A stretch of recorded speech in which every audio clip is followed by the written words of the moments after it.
नमस्कार साथियों, आपका एक बार फिर स्वागत है किराडू क्लासेस के ऑनलाइन प्लेटफॉर्म पर।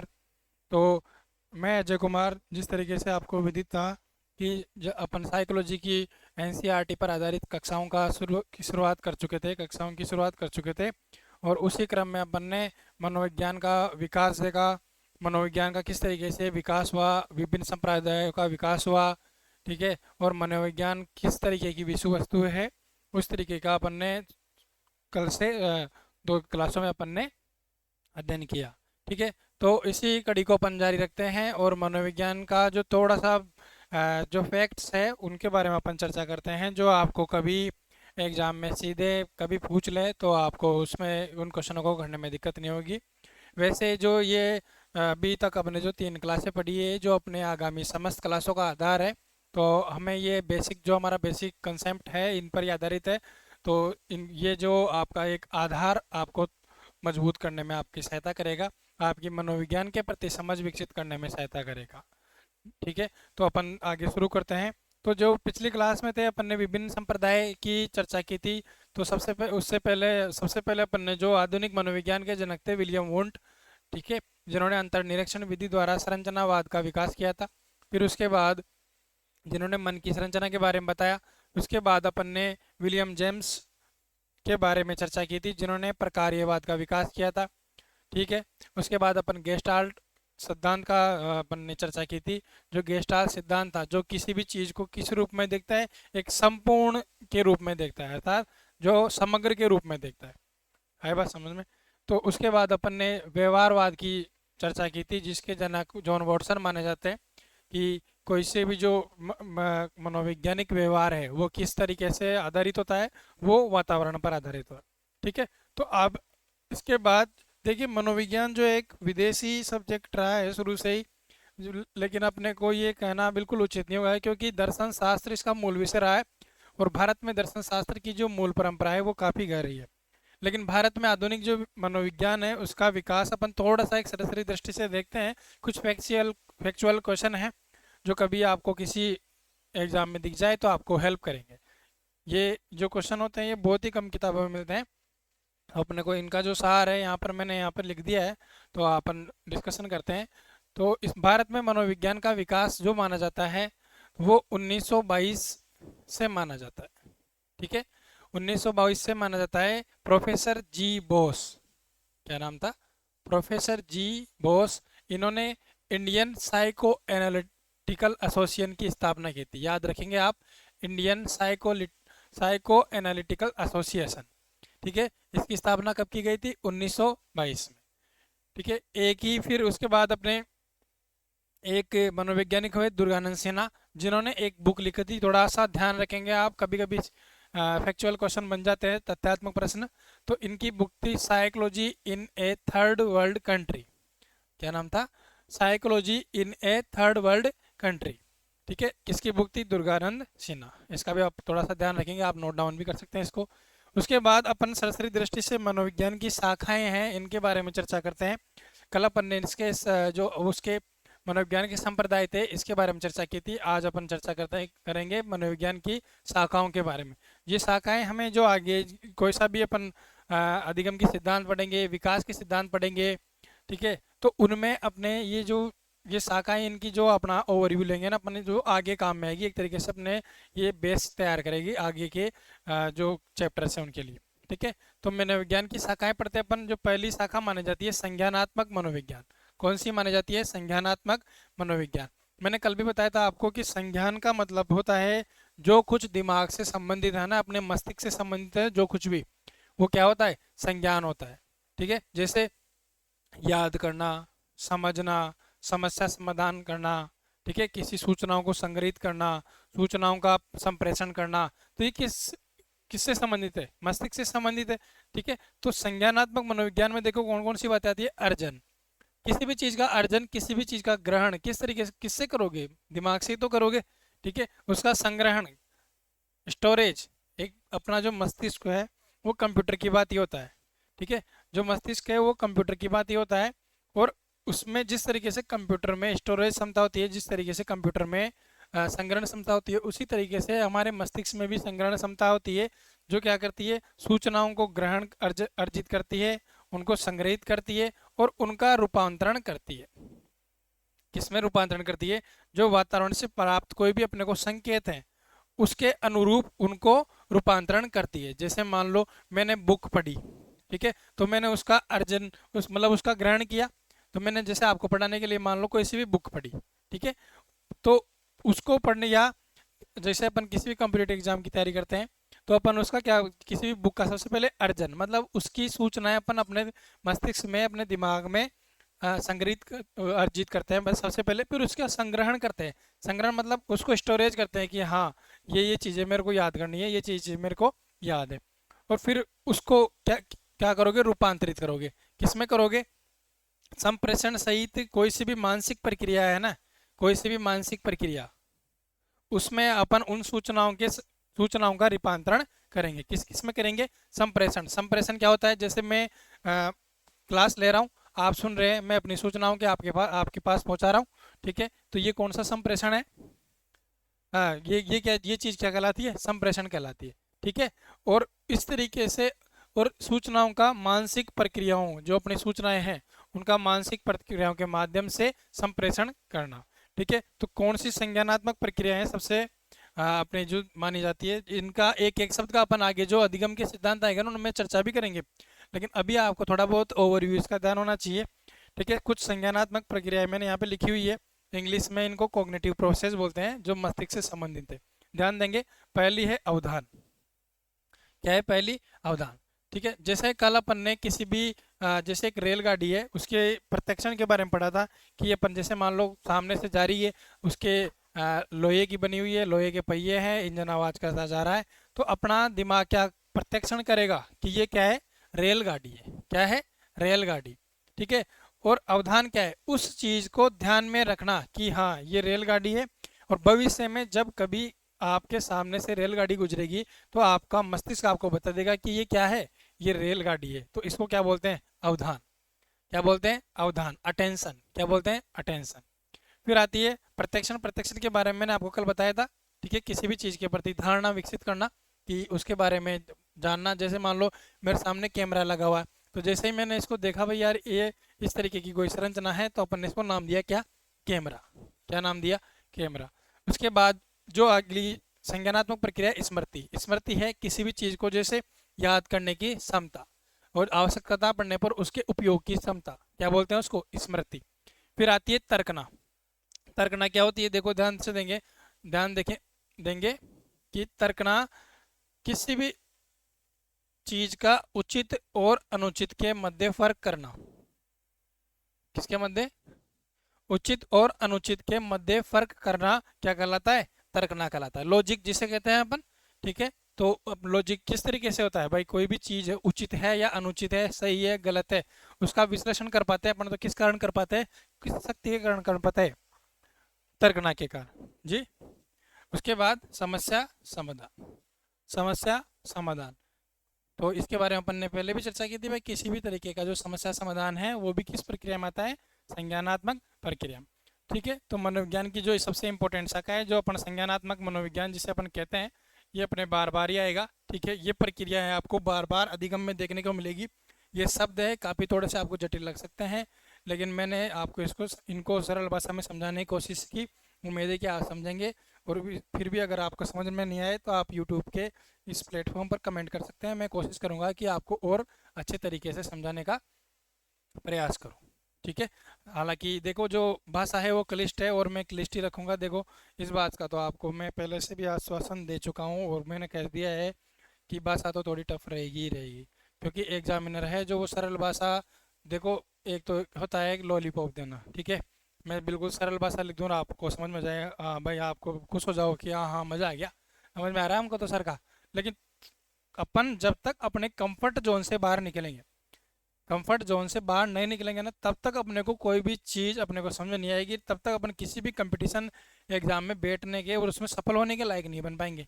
तो जब तक अपन अपने कंफर्ट जोन से बाहर निकलेंगे ना, तभी अपन सफल हो पाएंगे। तो कंफर्ट जोन से बाहर निकलने के लिए आपको ये शब्द, इस तरीके के शब्द का थोड़ा सा आपको ध्यान देना ही पड़ेगा। आगे देखते हैं, ठीक है। अगला जो है जैविक मनोविज्ञान। क्या है? जैविक मनोविज्ञान। देखिए जैविक को अपन हिंदी इसमें इंग्लिश में बोलते हैं बायोलॉजिकल। बायोलॉजिकल अर्थात कोई भी ऐसा मनोविज्ञान जो अपनी शारीरिक अवस्थाओं, ठीक है, शारीरिक अवस्थाओं और अपने व्यवहार के मध्य संबंध स्थापित करता है। किस किस के? ध्यान देंगे, अपनी शारीरिक अवस्था और अपने व्यवहार के मध्य संबंध स्थापित करता है, वो जैविक मनोविज्ञान कहलाता है। देखिए जिस तरीके से उदाहरण के रूप में मैं बताता हूँ आपको। भाई जैसे मान लो कोई व्यक्ति है जो थोड़ा दिव्यांग है, ठीक है, तो उसका जो शारीरिक अवस्था है वो दिव्यांग की है, तो उसी तरीके का उसका व्यवहार निर्धारित होगा।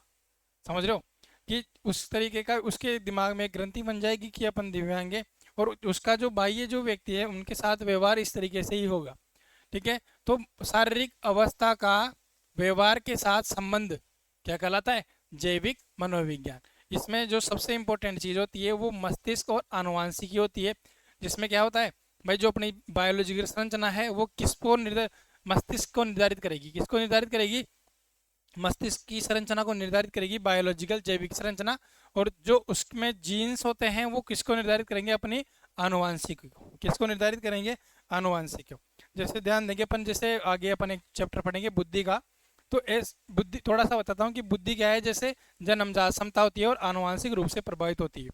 तो ये बड़ी अच्छी बात है कि जैसे मान लो किसी के माता पिता इंटेलिजेंट है, बुद्धिमान है, तो उनका जो पुत्र होगा या उनकी पुत्री होगी वो भी क्या होगा? वो भी इंटेलिजेंस ही दिखाएगा। मतलब क्या होगा? वो भी बुद्धिमान होगा। इसका मतलब जो उसकी आनुवांशिकी पर आधारित है, आनुवांशिक पर आधारित है, तो वो आनुवांशिकी के कारण वो कौन सा मनोविज्ञान बन गया? जैविक मनोविज्ञान। ठीक है, जैविक मनोविज्ञान। फिर देखते हैं अपन विकासात्मक मनोविज्ञान। कौन सा मनोविज्ञान? विकासात्मक मनोविज्ञान। ठीक है, तो विकासात्मक मनोविज्ञान होता है किसी भी बालक का, ध्यान देंगे, मैंने यहाँ पे नोट नोट करना है आपको, इम्पोर्टेंट, यहाँ पे इम्पोर्टेंट लगाना है कि किसी भी बालक का गर्भधारण से वृद्धावस्था के बीच में जो उसकी विभिन्न आयु और अवस्थाओं में होने वाले परिवर्तन। क्या?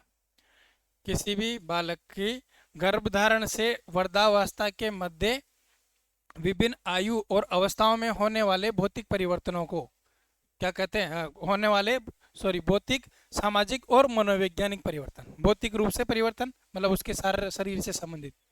सामाजिक रूप से परिवर्तन, उसकी समाज में स्थिति कैसी है, ठीक है, वो अच्छा इंसान है, बुरा इंसान है। या मनोवैज्ञानिक परिवर्तन, मनोवैज्ञानिक परिवर्तन मतलब उसकी बुद्धि, उसका व्यक्तित्व किस प्रकार का है। तो विकासात्मक मनोविज्ञान में सबसे इंपॉर्टेंट चीज अपने को ये ध्यान रखना है कि विकासात्मक मनोविज्ञान की शुरुआत होती है गर्भधारण से। एग्जाम में क्वेश्चन आएगा, विकासात्मक मनोविज्ञान की शुरुआत मानी जाती है, तो ऑप्शन में देगा जन्म से। तो जन्म से नहीं मानी जाती, जन्म से भी पूर्व, जब बच्चे का गर्भधारण होता है ना, ठीक है, तब से ही विकासात्मक मनोविज्ञान की संरचना या विकासात्मक मनोविज्ञान की शुरुआत मानी जाती है। ठीक है, इसी के अंदर अपन वृद्धि और विकास की संकल्पना आती है, किसके अंदर? विकासात्मक मनोविज्ञान के अंदर। तो वृद्धि और विकास का तो अपने बढ़िया चैप्टर है, 4-5 क्लास इसमें लगेगी। हो सकता है इसमें से कुछ कंसेप्ट है वृद्धि और विकास के आज शुरू हो जाए, उसके बारे में अपन अगर समय रहा तो अपन उसके बारे में चर्चा जरूर करेंगे। ठीक है, आगे देखते हैं सामाजिक मनोविज्ञान। कौन सा मनोविज्ञान? सामाजिक मनोविज्ञान। थोड़ा सा ओवरव्यू देख रहे हैं अपन, ठीक है, कि किस तरीके से इसकी मनोविज्ञान की शाखाएं हैं। तो सामाजिक मनोविज्ञान क्या है? सामाजिक वातावरण से प्रभावित होती है। कौन सा मनोविज्ञान जो सामाजिक वातावरण से प्रभावित होता है उसको क्या बोलते हैं? सामाजिक मनोविज्ञान। जैसे समझिए कि किसी भी व्यक्ति का धर्म क्या है, जाति क्या है, ठीक है, तो उसकी धर्म, जाति और जो भी सामाजिक, अन्य सामाजिक चीजें हैं उनसे संबंधित जो भी चीज होगी ना, वो किसके अंदर आएगी? सामाजिक मनोविज्ञान के मत। ठीक है, जैसे अपन सामाजिक और मनोविज्ञान को, इसको धर्म को, जाति को और इनको पॉलिटिकल साइंस में पढ़ते हैं ना, उसी तरीके से मनोविज्ञान की भी एक शाखा है सामाजिक मनोविज्ञान, जिसके अंदर धर्म, जाति, परिवार, ये सब चीजें किस तरीके से प्रभावित करती है अपने मानव विकास को।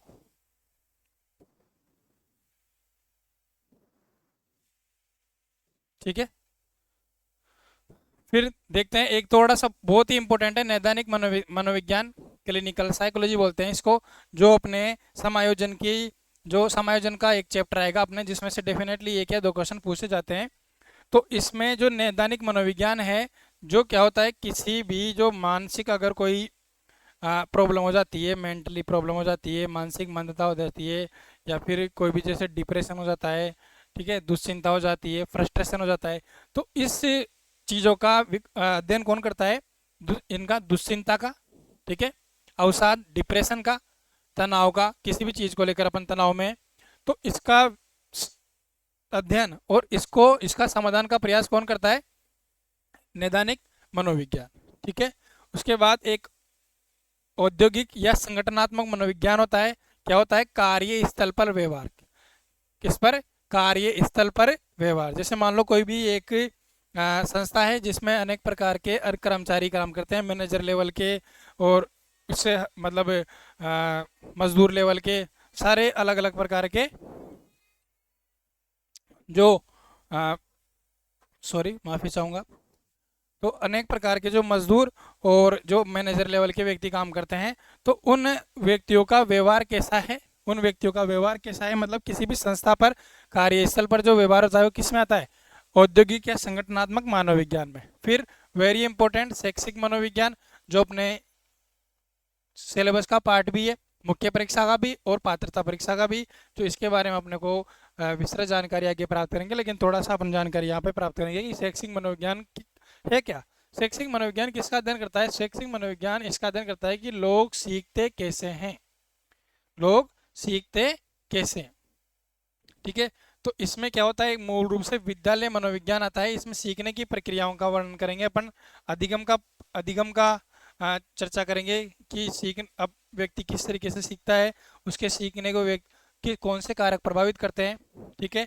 तो इसमें मूल रूप से कौन सा विज्ञान आता है, विद्यालय मनोविज्ञान आता है, जो बच्चों के बौद्धिक, सामाजिक और सांवेगिक विकास को परिभाषित करता है कि बच्चे का बौद्धिक स्तर क्या है, बच्चे सामाजिक समाज में किस तरीके से बातचीत कर पाते हैं, ठीक है, किस तरीके से इंटरेक्शन कर पाते हैं, अंतर क्रिया कर पाते हैं, समाज के लोगों से किस तरीके से बोलते हैं, ठीक है।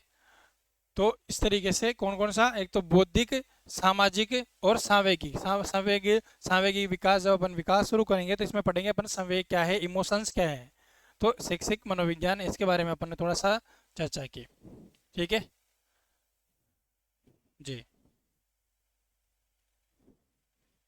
उसके बाद अपन जो अपना मूल रूप से अब सिलेबस, आपका जो रीट का सिलेबस है वो शुरू होता है अब, हालांकि शुरू तो पहले से ही था, लेकिन आप उसमें क्या है, थोड़ा सा अपने को समझने वाली चीज़ें ज़्यादा थी, ठीक है। जो मूल रूप से डायरेक्ट जो टॉपिक है वो अब शुरू होता है, वृद्धि एवं विकास की अवधारणा। कौन सा, वृद्धि और विकास की अवधारणा, ठीक है। तो यहाँ पर अपन चार शब्द पढ़ेंगे अलग अलग तरीके से, वृद्धि, विकास, परिपक्वता और क्रम विकास। क्या क्या, वृद्धि मतलब ग्रोथ, विकास मतलब डेवलपमेंट, ठीक है, परिपक्वता मतलब मैच्योरिटी, और क्रम विकास मतलब इवोल्यूशन। ध्यान देंगे हर तरीके के एग्जाम में इनमें से सीधे प्रश्न पूछा जा सकता है कि ये चीज़ किससे संबंधित है, और इनमें इतना माइनर डिफरेंस होता है कि अपन इनमें अंतर करना संभव, वहाँ पे एग्जाम में संभव नहीं हो पाता है, क्योंकि हड़बड़ाहट में अपन गलती कर देते हैं। तो सबसे पहले इसके अंदर आता है वृद्धि। क्या आता है, वृद्धि। आप इसकी जो इंग्लिश जो टर्मिनोलॉजी है इसको जरूर ध्यान रखेंगे, ठीक, क्योंकि हिंदी में तो बहुत सारे शब्द होते हैं, लेकिन हिंदी में ये किस नाम से आएगा, ग्रोथ नाम से ही आएगा। किस नाम से आएगा, ग्रोथ नाम से। लेकिन हिंदी में अनेक शब्द हो सकते हैं इसके, वृद्धि हो सकती है, बढ़ोतरी हो सकती है, ठीक है। तो इसमें क्या है, वृद्धि में क्या होता है, जैसे अपने शारीरिक अंग, ठीक है, या फिर कोई भी संपूर्ण जो जीव है उसकी बढ़ोतरी। ध्यान देंगे, जो अपने शारीरिक अंग है, शारीरिक अंग, जैसे मेरी लंबाई है, ठीक है, मेरी लंबाई है, तो आप इसको माप सकते हो कि 6 फुट है। मेरा वजन है, आपका वजन है, उसको अपन माप सकते हैं, ठीक है। तो इन चीज जो वृद्धि होती है इसका ये बिल्कुल अपन ध्यान रखेंगे ना, यही यही टर्मिनोलॉजी और यही भाषा प्रयुक्त की जाएगी एग्जाम में, कि इसका मापन और मात्राकरण किया जा सकता है, इसका मापन किया जा सकता है, इसका वृद्धि का, तो इसके अंदर कौन कौन सी चीज़ आ जाएगी, ध्यान देंगे अपन। जैसे लंबाई हो गई, लंबाई का मापन कर सकते हैं अपन कि कोई भी व्यक्ति कितने फुट का है, 4 फुट का है, 5 फुट का है या 6 फुट का है। वजन, वजन का भी अपन मापन कर सकते हैं कि 50 किलो, 60 किलो, 70 किलो। ठीक है, तो ये चीज़ें किस में आ जाएगी, वृद्धि में आ जाएगी। आप बिल्कुल इम्पोर्टेंट है ये ध्यान रखना, इसमें अंतर जो चारों चीज़ें हैं इनमें बिल्कुल माइनर डिफरेंस होता है, ये अपन ध्यान में रखेंगे। फिर आता है विकास। विकास इंग्लिश में ध्यान रखेंगे डेवलपमेंट। इसको तो अपन अभी 4-5 दिन और डिस्कस करेंगे, लेकिन यहाँ पर अपन मूल रूप से परिभाषाओं को यहाँ पर समझ रहे हैं कि विकास का एक प्रोसेज है। क्या है, एक प्रोसेज मतलब प्रक्रिया है। ये एक तरीके से एकदम से नहीं होता है कि हाँ कोई भी बच्चा पैदा हुआ आज, ठीक है, इसका हाँ अपन ने डिसाइड कर लिया कि हाँ ये 18 साल का होते ही इसका विकास कंप्लीट हो जाएगा। जी नहीं, विकास बिल्कुल अनवरत चलने वाली प्रक्रिया है, जो बच्चे के गर्भधारण से लेकर उसके वृद्धावस्था तक, अपन ने पढ़ा था ना विकासात्मक मनोविज्ञान, तो बच्चे के गर्भधारण से लेकर उसकी वृद्धावस्था तक चलता है विकास। ठीक है, इसकी एक निश्चित दिशा होती है, एक निश्चित क्रम होता है। इसकी विशेषताएं जब अपन पढ़ेंगे कल अगले जब लेक्चर में, तब अपन देखेंगे इसकी दिशा किस तरीके से होती है। और इसकी परिवर्तनों की जो परिवर्तन होते हैं ना, इनका पूर्ववर्ती कारकों से भी संबंध होता है। पूर्ववर्ती कारकों से भी संबंध होता है। जैसे मान लो 6 साल का बच्चा है, उसमें कोई भी चीज़ विकसित हुई तो उसका उसकी पूर्ववर्ती चीज, जैसे मान लो उसमें विकास हुआ किसका, जैसे मान लो उसने शब्द बोला कमल। कौन सा शब्द बोला, कमल। तो उसका उसके पूर्ववर्ती जो कारक है उससे संबंध है किस तरीके से, कि उसने सबसे पहले क बोलना सीखा होगा, फिर उसने म बोलने सीखा होगा, फिर उसने ल बोलना सीखा होगा, फिर उसने एक साथ तीनों को क्या किया होगा, संगठित किया होगा। ठीक है, इसका मतलब जो कोई भी विकास की कोई भी चीज़ है वो पूर्ववर्ती जो कारक है उनसे संबंधित होती है। ठीक है, जो विकास में ध्यान देंगे अपन, जैसे मान लो आकार में परिवर्तन, आकार में परिवर्तन जो शारीरिक संवृद्धि है वो भी विकास के अंतर्गत आती है। ठीक है, अनुपात में परिवर्तन, किसमें, अनुपात में परिवर्तन। बच्चे, कोई भी बच्चा है जो बच्चे से क्या बन जाता है, प्रौढ़ बन जाता है। क्या बन जाता है, प्रौढ़। ठीक है, तो जब वो प्रौढ़ बना तो उसका शारीरिक विकास भी हुआ, मानसिक विकास भी हुआ, सामाजिक विकास भी हुआ। ठीक है ना, चारों पांचों विकास हुए। अपन ने विकासात्मक मनोविज्ञान में पढ़ा था कि भौतिक, सामाजिक और मानसिक विकास, सामाजिक विकास। तो बच्चे से जब प्रौढ़ बना तो उसमें हर प्रकार का परिवर्तन हुआ, तो वो किस श्रेणी में आएगा, प्रौढ़ की श्रेणी में, सॉरी किसकी श्रेणी में आएगा, विकास की श्रेणी में। और अभिलक्षणों एवं आकृति में परिवर्तन, अभिलक्षणों एवं आकृति में परिवर्तन। देखिए ध्यान रखिए, जो ये उदाहरण है बिल्कुल एनसीईआरटी की बुक से उठाए गए हैं, और जब एग्जामिनर क्वेश्चन बनाएगा तो सीधे सीधे एग्जाम में यही देगा, निम्न में से विकास का कौन सा उदाहरण नहीं है, या निम्न में से कौन सा विकास का एक उदाहरण है। ठीक है, तो अभिलक्षणों एवं आकृति में परिवर्तन, जैसे बच्चे के दूध के दांत आते हैं, वो भी किसी का उदाहरण है, विकास का। ठीक है, थोड़ा आगे देखते हैं।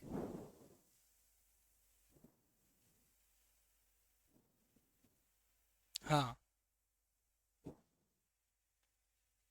तो विकास डेवलपमेंट का अपन ने मूल रूप से क्या देखा कि इसकी एक निश्चित दिशा होती है, और इसके ये अनवरत बिल्कुल कंटिन्यू जारी रहता है।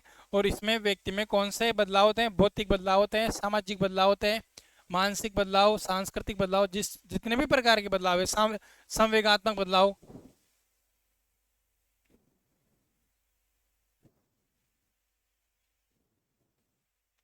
संवेगात्मक बदलाव, जो ये परिवर्तनों की एक श्रृंखला होती है एक तरीके से, जो विकास एक प्रक्रिया होती है। आप बिल्कुल निश्चिंत रहिए, विकास के बारे में अपन इतने बढ़िया तरीके से जानकारी प्राप्त करेंगे, इतने बढ़िया तरीके से क्वेश्चन करेंगे कि आपके विकास में से कोई सा भी क्वेश्चन सीटेट तक में भी गलत नहीं होगा, इस बात से आप आश्वासित रहे। ठीक है, तो अपन ने वृद्धि पढ़ी, तो वृद्धि मूल रूप से क्या है, शारीरिक बढ़ोतरी। क्या है, एक तरीके से शारीरिक बढ़ोतरी जिसका मापन और मात्राकरण संभव है। तो एक तरीके से अपन अगर एक वेन डायग्राम बनाए तो विकास एक बड़ी संरचना है, ठीक है, उसके अंदर वृद्धि एक छोटी संरचना है। इसका मतलब वृद्धि, विकास में वृद्धि भी सम्मिलित है, कि बच्चे का शारीरिक विकास भी तो होना चाहिए, शारीरिक वृद्धि होगी तभी तो वो उसका मानसिक विकास, सामाजिक विकास, सारा विकास होगा। ठीक है, फिर उसके बाद ध्यान रखिएगा अपन सबसे इम्पोर्टेंट, या इम्पोर्टेंट तो कह ही सकते हैं क्योंकि सी टेट में इनमें क्वेश्चन पहले आया हुआ है इस पे। ठीक है, सी टेट पर इन पे क्वेश्चन आया हुआ है। परिपक्वता, हिंदी में कोई सा भी शब्द आ सकता है, आप इंग्लिश टर्मिनोलॉजी जरूर ध्यान रखेंगे। मैच्योरेशन, ठीक है, ये थोड़ा सा समझने वाली चीज़ है। ये क्या है, थोड़ी सी वृद्धि से मिलती जुलती है और विकास से भी मिलती जुलती है। दोनों का मिश्रण है इसमें, दोनों का मिश्रण है। इसलिए क्या होता है, अपन इसमें समझने में थोड़ा सा अपन क्या है कंफ्यूज हो जाते हैं कि भाई ये किस तरीके से पूछ रहा है, परिपक्वता पूछ रहा है या विकास पूछ रहा है या वृद्धि पूछ रहा है। तो सबसे पहले अपने इसके जो विशेष पॉइंट है उसका ध्यान रखेंगे। सब कौन सा है, एक तो ये निर्धारित क्रम का अनुसरण करती है। किसका? निर्धारित क्रम का अनुसरण करती है। जैसे मान लो अपना शरीर है, ठीक है, तो अपन जैसे मैं बोल रहा हूँ तो किस कहाँ से बोल रहा हूँ, मैं स्वर यंत्रों से बोल रहा हूँ। किससे बोल रहा हूँ? स्वर यंत्रों से, ठीक है। तो ये स्वर यंत्र हैं, ये जब तक मजबूत नहीं होंगे क्या तब तक अपन बोल सकते हैं। तो इस स्वर यंत्रों के मजबूत होने का एक क्रम होगा, ये पहले विकसित होंगे, फिर छोटे शब्द बोलना सीखेंगे, फिर उसके बाद अक्षर बोलना सीखेंगे, सॉरी पहले अक्षर बोलना सीखेंगे, फिर शब्द बोलना सीखेंगे, फिर वाक्य बोलना सीखेंगे। इसका मतलब परिपक्वता में क्या है, एक निर्धारित क्रम होता है, बिल्कुल सीधा एक क्या होता है, क्रम एक। और ये निश्चित क्रम में होता है। एक जैसे कोई स्टेप है 1 2 3, तो 1 से 3 पर नहीं जा सकते आप, 2 पे से जाना ही ओके गुजरना ही पड़ेगा आपको। आई बात समझ में? जैसे अपन लघुत्तम समापवर्तक लघुत्तम समापवर्तक महत्तम समापवर्तक गणित में पढ़ते हैं ना, तो उनसे अब जैसे मान लो अब वो लघुत्तम समाप एलसीएम एचसीएफ पढ़ते हैं। अब मान लो आप अपने को जोड़ बाकी गुणा भाग ही नहीं आएगा, तो अपन एलसीएम एचसीएफ क्या खाक पढ़ेंगे? नहीं पढ़ पाएंगे ना। तो उनको करने के लिए अपने को जोड़ बाकी गुणा भाग करना पड़ेगा। इसका मतलब एक क्रम क्या मिल रहा है अपने को वहाँ पे, एक क्रम। तो परिपक्वता भी किसका अनुसरण करती है? एक निर्धारित क्रम का अनुसरण करती है, ठीक है। दूसरी चीज क्या है, आनुवांशिक रूपरेखा से निर्धारित होती है। ध्यान रखेंगे, जैसे मेरी आंखें अगर भूरी है, आपकी आंखें नीली है, ठीक है, तो वो जीन्स के कारण होती है। मेरी लंबाई है, ठीक है, तो जो परिपक्वता है वो आनुवांशिक रूप से भी निर्धारित होती है। उदाहरण देखेंगे अपन इसके, और उदाहरण इंपॉर्टेंट है, ठीक है। सीधा सीधा उदाहरण दे देगा, ये निम्न में से किसका उदाहरण है? कैसे देगा क्वेश्चन? 7 माह का बच्चा बिना सहारे बैठ सकता है। ये निम्न में से किसका उदाहरण है? वृद्धि का, विकास का, परिपक्वता का या क्रम विकास का, ठीक है। तो इन उदाहरणों को भी ध्यान रखेंगे। तो 7 वर्ष का बच्चा बिना सहारे बैठ सकता है, तो ये किसका उदाहरण है? मैच्योरेशन का। क्यों? क्योंकि उसकी जो बॉडी है वो इतनी मजबूत हो गई है कि वो बिना सहारे के बैठ तो सकता है, लेकिन उसका दिमाग भी इतना मजबूत हो गया है कि उसको पता है कि यहाँ पे दीवार है, और अगर मैं इसके टिक के बैठूंगा तो मैं गिरूंगा नहीं। दोनों विकास हो गए ना, वृद्धि हुई, शरीर शारीरिक विकास हुआ, तभी तो वो टिक टिक पाएगा। और उसके दिमाग ने कहा कि ये दीवार है, यहाँ पर सहारा है, और जब मैं इसके सहारा लूंगा तो मैं गिरूंगा नहीं, ठीक है, ठीक है। तो वो, और जैसे बिना सहारे क्यों बैठ सकता है? तो उसको पता है भी हाँ अब अपनी बॉडी क्या है, इस तरीके से इस लायक हो चुकी है कि अपन बिना सहारे बैठ सकते हैं। फिर बालक जो प्रथम शब्द है ना अपना, वो 10 माह की उम्र में बोलता है। ये रीट का प्रश्न है, ठीक है ना। इसको थोड़ा आप ध्यान में रखेंगे कि बालक अपना प्रथम शब्द कब बोलता है? 10 माह की उम्र में बोलता है ना। तो ये भी किसका भाग है? परिपक्वता। क्यों भाग है परिपक्वता का? क्योंकि अपन किससे बोलते हैं? स्वर यंत्रों से बोलते हैं। तो स्वर यंत्र जब तक मजबूत नहीं होंगे, परिपक्व नहीं होंगे, तो अपन शब्द कोई सा भी नहीं बोल पाएंगे, ठीक है। तो ये ध्यान रखेंगे अपन परिपक्वता के बारे में। एक थोड़ी सी इंपॉर्टेंट चीज अपन ध्यान रखेंगे कि यह एक आंतरिक और आनुवांशिक समय सारणी है। क्या है? यह एक आंतरिक एवं आनुवांशिक समय सारणी है। मतलब जो परिपक्वता है ना वो बाहर नहीं दिखेगी आपको, आप केवल उसका अनुमान लगा सकते हैं कि हाँ बच्चे में मैच्योरिटी आ चुकी है। कैसे? तो जैसे मान लो 7 माह का बच्चा बिना सहारे बैठ सकता है, और प्रथम शब्द 10 माह की उम्र में बोल पा रहा है ना। तो ये आंतरिक रूप से आनुवांशिक समय सारणी है। समय सारणी क्या है? Time table. टाइम टेबल का मतलब समझते हो ना आप? जैसे मान लो एग्जाम है, अपने एग्जाम होते हैं, टेस्ट होते हैं स्कूल में, ठीक है, तो अपन उसका टाइम टेबल नोट कराते हैं बच्चों को कि इस दिन इस विषय का है, इस दिन इस विषय का है। तो इस तरीके से ही जो परिपक्वता है ना, एक तरीके से आनुवांशिक समय सारणी है जो बच्चे के विकास का समय निर्धारण करती है कि इस उम्र में बच्चा ये कार्य करने में सक्षम हो जाएगा। एक सामान्य व्यक्ति, सामान्य बालक की बात कर रहे हैं अपन, अगर कोई रोगग्रस्त है वह लगवाते हैं, ठीक है। तो इसमें अपन ये समय सारणी एक तरीके से टाइम टेबल है परिपक्वता की। हाँ 10 माह में बच्चा, एक सामान्य बच्चा जिसका दिमाग सही है वो बोलना सीख जाएगा। 7 माह में बच्चा बिना सहारे बैठ सकता है, ठीक है। 18 माह में बच्चा 2 अक्षरों के शब्द बोल सकता है। तो ये एक तरीके से टाइम टेबल है किसका? आंतरिक और आनुवांशिक समय सारणी है। क्या है सारणी कौन सी है? परिपक्वता। जो क्या करती है? किसी भी प्रजाति की विशेषता बताती है जो क्रमानुसार घटित होते हैं, ठीक है। ये यहाँ से लेकर यहाँ तक इसको आप इम्पोर्टेंट लगा देंगे कि इस ये यहाँ से कभी भी प्रश्न पूछा जा सकता है कि परिपक्वता क्या है। आंतरिक एवं आनुवांशिक समय सारणी एक तरीके का टाइम टेबल है जो किसी भी प्रजाति की विशेषता बताता है और जो क्रमानुसार गठित होता है। जैसे मान लो वानर है, उसमें भी परिपक्वता तो होती होगी ना भाई, उसके में भी जैसे उसका जीवन काल है, मान लो 8-10 साल जीता होगा कोई भी बंदर, तो उसमें उसमें भी परिपक्वता निर्धारित होगी भाई, इस उम्र में इस बंदर का बच्चा उछल कूद कर सकता है। तो किसी भी प्रजाति की विशेषता बताती है और उसकी आनुवांशिक समय सारणी बताती है। आनुवांशिक समय सारणी क्यों, आनुवांशिक शब्द पर अपन बार बार क्यों जोड़ दे रहे हैं, क्योंकि आनुवांशिक जो आनुवांशिकता है ना अपने विकास को निर्धारित करती है कि विकास इस सीमा तक, इस सीमा में ही होगा। ठीक है, आनुवांशिक जो जीन है अपने विकास की सीमा को निर्धारित कर देते हैं कि इतना ही विकास होगा, चाहे अपन उसको कितना ही अच्छा वातावरण तो उपलब्ध करा दें। एक समय सीमा, एक सीमा निर्धारित करता है। ठीक है, तो परिपक्वता के बारे में अपन ने देखा, आनुवांशिक रूपरेखा से निर्धारित होती है और एक तरीके की क्या है, समय सारणी है जो क्रमानुसार गठित होती है। एक और है अपना क्रम विकास। क्या है, क्रम विकास, इवोल्यूशन क्या बोलते हैं।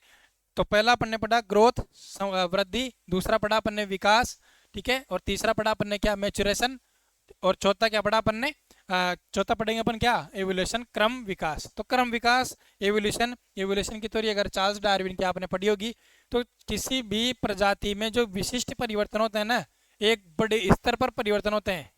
ठीक है, बड़े स्तर पर जो किसी भी प्रजाति के परिवर्तन होते हैं ना, उनको बोलते हैं क्रम विकास। जैसे मान लो जो अपन, जैसे आदि वानर प्रजाति थी, मनुष्य सबसे पहले किसकी प्रजाति थी, आदि वानर प्रजाति, उससे मनुष्य प्रजाति बनने में अपने को कितने साल लग गए, 1,40,00,000 साल लग गए। कितने साल लग गए, 1,40,00,000 साल लग गए। तो ये किसका परिणाम है, क्रम विकास का। किसका परिणाम है, क्रम विकास का। क्यों, क्योंकि जो क्रम, जो प्राकृतिक चयन है, प्राकृतिक चयन का मतलब क्या होता है, प्रजनन करने के लिए सर्वश्रेष्ठ अनुकूल प्रजातियां, वही तो जीवित रहेगी भाई। जो जातियां मजबूत होगी, जो सर्वाइव कर पाएगी, वही तो जो प्रजनन के लिए सर्वश्रेष्ठ अनुकूल होगी, तो उन्हीं का ही क्या होगा, विकास होगा। उन्हीं का ही क्या होगा, विकास। तो क्रम विकास क्या है, इवोल्यूशन, इसका टर्मिनोलॉजी आप इंग्लिश वाली ध्यान रखेंगे कि एक प्रजाति विशिष्ट परिवर्तन है जो एक लंबे कालखंड में होता है। किसमें होता है, लंबे कालखंड में।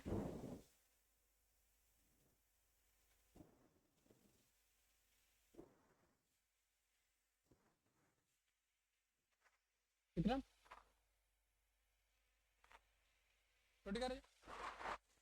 ठीक है, तो इसके यहाँ तक अपन ने चर्चा की थी। तो यहाँ तक अपन ने मानव विकास को शुरू कर अपन ने मानव विकास के जो सिद्धांत है इनको शुरू कर दिया है। शीघ्र ही अपन इसके जो आगे के कंसेप्ट हैं उसके ऊपर चर्चा करेंगे। और तब तक के लिए धन्यवाद।